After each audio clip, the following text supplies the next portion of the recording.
예, 우선 먼저 발표에 앞서 코로나19 대응에 굉장히 힘써주고 계신 저희 병원 관계자분들께 감사하다고 전해드리고 싶습니다. 예, 제가 오늘 설명드릴 내용은 제로 트러스트 시대의 데이터베이스 보안 강화 방안이라고 하는 내용으로 여러분들께 발표를 드리려고 합니다. 예, 사실 이제 항상 지금 병원 관계자분들께서 매일 보시는 이 내용인데요. 지금 6월 말 기준으로 코로나 확진자가 전 세계적으로 1억 8천만 명을 넘어가고 있고 지금 사망자도 이제 400만에 근접하고 있죠. 사실 이런 코로나19 때문에 저희 IT 업계 관련해서도 굉장히 큰 변화가 있죠. 사실 이제 이렇게 우리가 백신 접종이나 이런 부분을 하고 있음에도 불구하고 지금 이제 변이 코로나 바이러스 때문에 또다시 저희가 사회적 거리두기를 서울 같은 경우에는 또 강화되고 있는 상황입니다. 사실 이제 오라클이 그동안 이제 데이터베이스 관련한 회사로 알고 계시겠지만 저희 오라클에서는 흔히 이제 소프트웨어 서비스, 특히 이제 인더스트리 관련해서 헬스 사이언스 쪽 관련해서도 이미 솔루션들을 20여 년 이상 저희가 제공을 하고 있고요. 특히 코로나19 관련해서는 저희가 기존에 클리니카 원 플랫폼이라고 하는 이 헬스케어 쪽 관련한 솔루션으로 코로나 대응을 하고 있고요. 이미 저희 플랫폼을 가지고 여러 제약사나 연구기관에서 이제 사용을 하고 있고요. 특히 미국 질병통제예방센터 같은 경우에는 저희 오라클에서 코로나19 관련한 여러 가지 치료학습 시스템이나 아니면 임상 시스템 쪽 관련한 그런 부분으로 저희가 제공을 해드리고 있고, 실제 많은 예방관리 시스템에 대한 이런 부분들을 이제 저희 오라클 클라우드 환경에서 지금 동작이 되고 있다라고 보시면 될 것 같고요. 얼마 전 5월달에 저희 아스트라제네카 백신을 공동 개발한 영국의 옥스퍼드 대학교하고는 글로벌 병원체 분석 시스템이라고 하는 부분을 같이 협력해서 구축을 해서 전 세계 의료인들이 활용할 수 있는 부분으로 저희가 지원을 하고 있습니다. 사실 이렇게 코로나19에 대한 부분들을 전 세계 제약사나 병원에서 다 지원을 하고 있고 극복하려고 하는 이런 부분들이 강하고 있지만 이런 부분을 또 역이용해서 여러 해커들이, 특히 저희가 코로나19 되면서 여러 재택근무라던가 저희 오라클도 마찬가지고요. 많은 인원들이 재택근무를 하고 있는 상황이고요.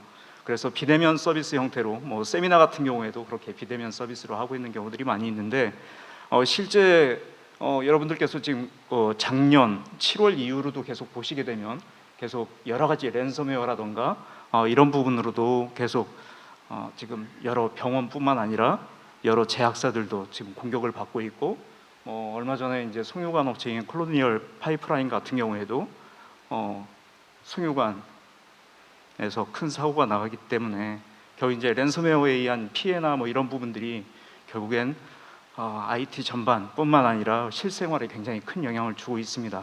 그래서 이런 부분에 대해서 사실 우리가 그동안 IT 시스템에 많은 투자를 많이 하고 있고, 그리고 여러 가지 네트워크 보안이라던가 이런 부분에 대해서 굉장히 준비를 많이 한 그런 상황임에도 불구하고 여러 가지 해커들에 의한 피싱이나 여러 가지 랜섬웨어를 통한 어떤 정보 자산에 침해를 받는 경우가 상당히 있습니다. 저희가 작년 정도부터 특히 이제 비대면 관련한 어떤 이런 내용 관련해서 정보 보안 쪽 세미나에 많이 등장하는 단어가 있었죠.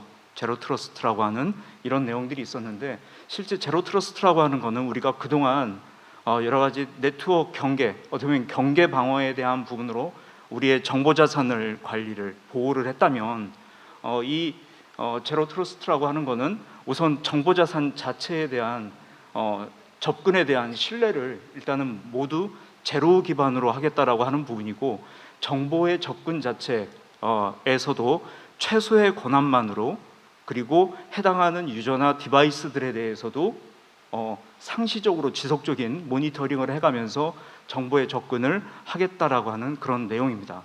그래서 이 제로 트러스트 시큐리티라고 하는 부분이 현재 우리가 당면하고 있는 코로나19 또는 뭐 여러 가지 랜섬웨어나 아니면 이런 그 피싱에 대한 여러 가지 DB 보안에 대한 침해 사고나 아니면 여러 정보 보안에 대한 침해 사고하고 어떻게 다른지 사실 간단하게 뭐 요장표는 제가 일부러 발표 자료 배포 자료에서는 뺐지만 우리나라의 어떤 이런 정보 보안 환경뿐만 아니라 전 세계 특히 미국 같은 경우에 이런 그 정보 보안에 대한 특히 사이버 보안에 대한 부분에 대응 방안이 어떻게 되었는지를 또 알 필요가 있을 것 같습니다. 사실 예전에 그 냉전 시대부터 우리가 흔히 네트워크 센츄리 월페어라고 하는 형태로 해서 경계 방어라고 하는 부분으로 네트워크 보안이나 이런 여러 가지 부분들이 결국 이제 9.11 테러라고 하는 이 알카에다의 어떤 이런 동시다발적인 대테러 사건들 때문에 미국 자체의 그 테러 예방법이나 이런 부분으로 해서 좀씩 그 정보 보안에 대한 부분들이 바뀌었어요. 그런 부분이 흔히 이제 우리가 디펜스 인 뎁스라고 하는 심층 방어 또는 이제 종신 방어라고 하는 형태로 바뀌었죠. 이러면서 이제 최근에는 결국 이제 제로 트러스트라고 하는 부분들이 2019년도부터 다시 부각이 되고 시작했어요. 사실 이제 바이든 행정부가 들어오고 난 다음에 5월 달에 행정명령을 하나 낸 게 뭐가 있었냐면 이 미국의 국방부뿐만 아니라 연방정부 자체가 국가의 이 사이버 보안 체계를 갖다가 개선을 하겠다라고 한 그 큰 사건이 있었습니다. 아마 작년 12월 달 이후로 해가지고 계속 여러 여기서 그 회사 이름은 얘기는 안 하겠지만 최근 며칠 전 7월 4일 미국의 독립기념일 같은 경우에도 그 IT 모니터링 회사 자체에 이 공급망을 해킹을 해서 결국엔 지금 최근 그 며칠 사이 지금 이제 주말 포함해서 또 많은 부분들이 해킹을 당하고 있는 그런 침해 사고들이 있습니다. 이렇게 아무리 우리가 투자하고 이렇게 하고 그다음에 IT 모니터링을 하는 어떤 이런 여러 관제 시스템을 가지고 그 관제 시스템의 시큐리티 홀을 이용해서 전산 시스템을 파괴하는 어떤 이런 상황들이 계속되는 거죠. 그래서 그런 그 제로 트러스트라고 하는 보안의 어떤 이런 모델로 우리가 정보 보안을 강화해야 된다는 어떤 측면이 생긴 거고요.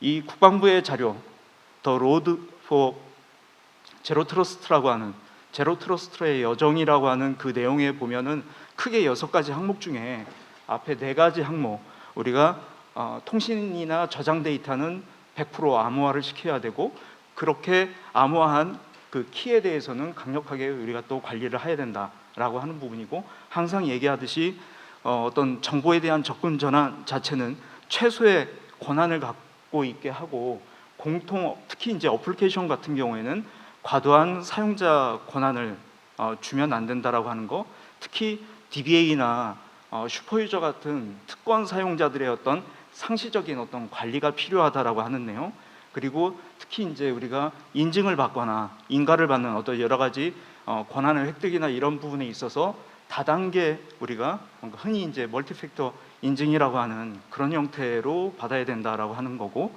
그 다음에 조직에 있어서 사용자의 역할에 따라 엄격하게 접근 권한 관리가 필요하다라고 하는 측면입니다. 그러면 사실 우리가 그냥 도식적으로 우리가 정보를 침해받는 어떤 이런 상황을 본다면 우리가 흔히 표적형 공격이나 ATP 공격을 할 때 우리 정보 자산을 뚫고 들어올 여러 가지 도식화되어 있는 그림들이 많이 있을 텐데요. 이거에 대한 대응이 곳곳에 우리가 솔루션을 적용을 해서 많이들 차단을 하고 계십니다. 하지만 이제 여러 가지 이제 저희가 뭐 이메일을 통한 피싱이나 이런 걸 통해서 정보 자산이 예를 들어서 유출이 되고 경우에 따라서는 망실이 되는 그리고 서비스를 못하는 또는 병원 같은 경우에는 환자의 목숨을 앗아가는 이런 형태의 지금 침해 사고들이 많이 있었다는 거죠. 작년 말해서 이제 얼마 전 4월 달에 발표한 내용 중에 여러분들께서 다 고생을 하셔서 보건의료 정보화 실태조사를 했었고요. 거의 대부분 뭐 우리가 흔히 3대 정보 시스템이라고 하는 EMR, OCS, PACS에 대한 그런 정보화 자체는 상급기관, 상급종합병원 같은 경우에 거의 100% 일단 다 구성이 돼 있고 거의 대부분들 이 시스템들이 잘 관리되고 특히 그런 정보들을 잘 관리하셔서 보안 인증 체계나 이런 부분들, 특히 상급 종합병원 같은 경우에 ISMS 관련돼 있는 이런 이제 보호 조치를 지금 하고 있고 정기적으로 이제 보안 관제에 대한 부분도 다 수행을 하고 계세요. 특히 우리가 가장 많이 활용하고 있는 EMR 시스템 같은 경우에도 여러 보안 솔루션들로 대비를 많이 하고 계십니다. 그런데 이제 가끔 보안 관련한 여러 가지 이제 사고가 나거나 아니면 혹시나 그런 타사의 어떤 이런 사례가 나왔을 때 과연 우리는 제대로 대비하고 있는가라고 했었을 때 한 50% 이상 분들이 보안에 대한 전문 기술력이나 이런 것들이 조금 미흡한 감이 있다라고 이제 또 나름 응답을 해주셨습니다. 그래서 이런 부분들을 우리가 봤을 때 우리가 이제 뭐 병원, 특히 이제 국립대병원에 계시는 분들도 계시겠지만 주요 정보 그 통신 기반 시설이라고 하는 측면으로 보게 된다면 우리가 키사에서 우리가 한 10개 항목에 대한 그 여러 가지 정보 자산들의 취약점 분석을 우리가 보완하는 그런 측면의 상세 가이드가 얼마 전 또 이제 4월 달에 또 배포가 됐죠. 이 항목에 보면 데이터베이스 항목이 또 있습니다. 이 데이터베이스 항목에도 보면 뭐 권한 관리나 사용자 관리 뭐 이런 기타 분류의 한 5가지 또 분류를 해서 한 24개의 항목의 취약점 분석을 대비하라라고 하는 여러 가지 부분들이 있어요. 데이터베이스 같은 경우에는 오라클을 포함해서 약 한 6개의 데이터베이스 관련해서 기본적으로 예방 조치해야 될 그런 사항들을 설명과 그리고 일부는 이제 SQL에 대한 부분, 그 다음에 구성 정보에 대한 뭐 보안을 이제 가이드해주는 그런 부분으로 해놨어요. 근데 사실 제가 이제 이 내용들을 뭐 과거 자료도 이제 쭉 보고 있었지만 제가 이제 오라클에서 DB 보안 쪽 관련돼 있는 솔루션으로 아마 제가 고객사 가서 뭐 병원에 가서 해당하는 시스템들을 제가 구축해드린 경우도 있었고요. 근데 이런 것들을 보게 된다면 사실 이제 오라클 엔지니어로서도 데이터베이스 버전마다 좀 차이가 있는 이런 부분들이 좀 반영이 안 되고 사실 이제 예전 내용들이 좀 많이 기술돼 있는 것 같아요. 그래서 이런 내용들을 사실 참조를 하되 병원에 계신 전산실에 계신 여러분들께서는 해당하는 DBMS 벤더에 정보 보안 관련돼 있는 여러 가지 데이터베이스 보안 기술서에 대한 부분을 참고하시거나 또는 이제 이런 부분들을 하셔야 되겠죠. 어쨌건 이런 이제 가이드라인이 있다라고 하는 것은 굉장히 도움이 되는 부분들입니다. 사실 이제 오라클이 DB 정보 보안을 봤을 때 아까 제로 트러스트 시큐리티라고 하는 측면, 특히 우리가 경계 방어라고 하는 부분들은 외가 이런 부분보다도 실제 데이터 중심의 정보 보안을 하자라고 하는 게 그 요체들 중에 하나인데요. 저희가 데이터베이스 보안이다라고 봤을 때 크게 한 5가지 항목으로 이렇게 구별을 좀 둡니다. 특히 이제 당연히 데이터베이스 내에 저장되어 있는 데이터라고 하는 관점으로 봤을 때는 사실 우리가 조직 내에서 관리하고 있는 굉장히 중요한 정보 자산이 들어가 있어요. 하지만 역으로 이 가장 중요한 정보 자산이 또 우리 회사를, 우리 병원을 위태롭게 하고 있는 그런 위험 요소로도 생각이 될 수 있습니다. 또 하나 우리가 이제 뭐 특히 병원들 같은 경우에 여러 의료 장비뿐만 아니라 아까도 이제 잠깐 그 외부 의료기기 또 말씀을 하셨는데 그런 여러 가지 공급망 쪽 또는 이제 여러 장비에 의한 요즘 이제 스마트 헬스케어 쪽 관련해서 여러 IoT 쪽 관련한 그런 장비들이 있는데 그런 부분에 대한 보안 취약점이나 이런 부분으로도 사실 굉장히 위험하죠. 그래서 이런 이제 여러 가지 5가지 항목으로 봤을 때 이런 것들을 메꿔줄 수 있는 솔루션들이 각 DBMS 벤더들마다 있고요. 특히 오라클 데이터베이스를 사용하고 계신 고객분들한테 추천드리고 싶은 거는 가장 기본적으로 오라클 데이터베이스 안에 엔터프라이즈 에디션 안에 있는 이 기능들을 충분히 활용하실 수 있어요. 특히 제가 지금은 오늘 그 부제로 하고 있는 DBSAT라고 하는 그 툴 자체는 오라클 고객분이시면 무료로 사용하실 수 있는 건데 그 SS에 해당되는 이 내용의 DBSAT 지금 좌측 상단에 있는 이 내용을 보게 된다면 가장 기본적으로 예전에는 이제 보안 솔루션의 유료 제품이었던 것 중에 하나였지만 지금 현재 무료로 쓸 수 있는 프리빌리지 애널리시스라고 하는 이 부분이 있어요. 그래서 사용자 데이터베이스 사용자 데이터베이스에서 어떤 사용자의 권한이나 이런 롤 관리, 프리빌리지나 롤 관리를 갖다가 어떻게 하고 있는지 현황 조사를 가장 쉽게 분석을 할 수 있는 툴입니다. 그런데 이거를 일일이 패키지를 써가지고 하시기가 좀 어려우실 수가 있어요. 그거를 어떻게 보면은 그냥 압축 파일을 다운로드 받아서 언집해가지고 딱 돌리게 되면 현재 우리 DB의 상태를 갖다가 가장 잘 리포팅 해주는 게 이 DB SAT라고 하는 항목입니다. 그래서 이런 부분들을 가지고 이제 하시면 되고요. 저희 오라클 보안 솔루션은 어쨌건 데이터베이스 전반적인 내용들이 있었고요.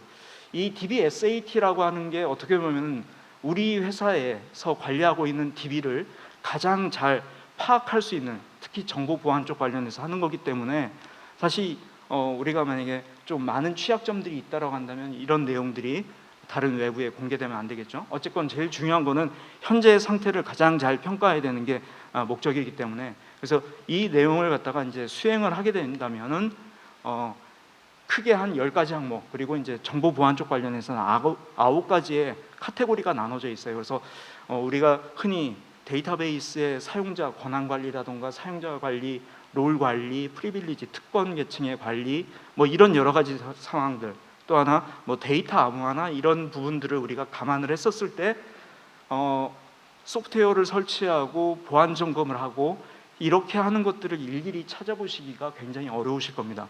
그래서 이거를 가장 기본적으로 돌리시는 어떤 이런 내용들이 굉장히 쉽게 돼 있어요. 그래서 이런 내용들을 하시게 되면 우리가 파악할 수 있는 내용들에 대해서 어느 부분이 현재 취약점이 있다, 그리고 어떤 개선이 필요하다, 그리고 대부분의 개선 사항들은 어떻게 조치할 수 있다, 그리고 이거에 관련되어 있는 규정은 뭐다 라고 하는 내용들이 기본적으로 포함이 되어 있습니다. 지금 나와 있는 거는 지금 영문으로 나와 있습니다. 사실 저희가 DB SAT라고 하는 게 처음에 2010년 정도에 한국에서 먼저 이거를 갖다가 자체적으로 저희가 만들었었어요. 그래서 아마 그때 고객분들하고 이제 이런 거를 보안 컨설팅을 했었고요. 근데 이제 이게 글로벌화되면서 마이오라클 서포트라고 하는 거에서 하다 보니까 영어하고 일본어만 제공을 하는데, 제가 개인적으로 이거를 이제 한글화로 해서 해당하는 여러 가지 뭐 비고에 관련돼 있는 내용, 그 권고에 관련돼 있는 내용들을 한글화를 제가 해서 아마 필요하신 분들은 해당 내용들을 드릴 수가 있어요. 기본적으로 이게 컬렉터라고 하는 수집기하고 리포터 같은 경우에는 파이썬으로 돼 있거든요. 그래서 파이썬으로 한 6,500 라인들이 되는데 거기에 이제 관련돼 있는 정보들을 한글화를 해서 해드리고요. 더 중요한 거는 뭐냐면 민감 정보 관련돼 있는 이런 부분들을 우리가 데이터 딕셔너리를 조회하면서 우리가 중요 키컬럼이나 또는 이제 뭐 고유 식별 정보나 민감 정보가 들어가 있는 것들을 찾으셔야 되거든요. 근데 이제 이런 부분들을 쉽게 우리가 해당하는 민감 정보에 대한 패턴 파일을 만들어 가지고 이 자바 프로그램을, 이거는 이제 자바 프로그램으로 되어 있는데 이걸 딱 돌려주시면 결과가 또 나옵니다. 그래서 해당하는 민감 정보나 고유 식별 정보가 들어가 있는 것들을 당연히 이제 데이터 딕셔너리를 조회하는 것이기 때문에 우선은 현재 컬럼명이 한글은 안 됩니다. 왜 안 되냐면 이 내용에 보게 되면 해당하는 패턴에 대한 값들이 영어나 유럽에 관련되어 있는 7개 언어로 현재 샘플이 들어가 있어요. 그래서 해당하는 그 컬럼명이나 코멘트를 가지고 이런 내용들을 조사하시게 되면 굉장히 쉽게 여러분들이 정보 보안에 대한 부분을 점검하실 수가 있고요. 관련되어 있는 내용들은 마이 오라클 서포트에 가보시면 저희 오라클 관련되어 있는 여러 가지 정보 보안 대응책이라던가 이런 부분들이 나와 있습니다. 예, 우선은 제가 20분이라고 하는 시간으로 간단하게 소개드렸고요. 혹시 이제 궁금하신 내용들이 있으면 저희 영업대표 통해서 불러주시면 고객사 방문해서 저희가 상세한 내용 말씀드리도록 하겠습니다. 예, 경청해 주셔서 감사합니다.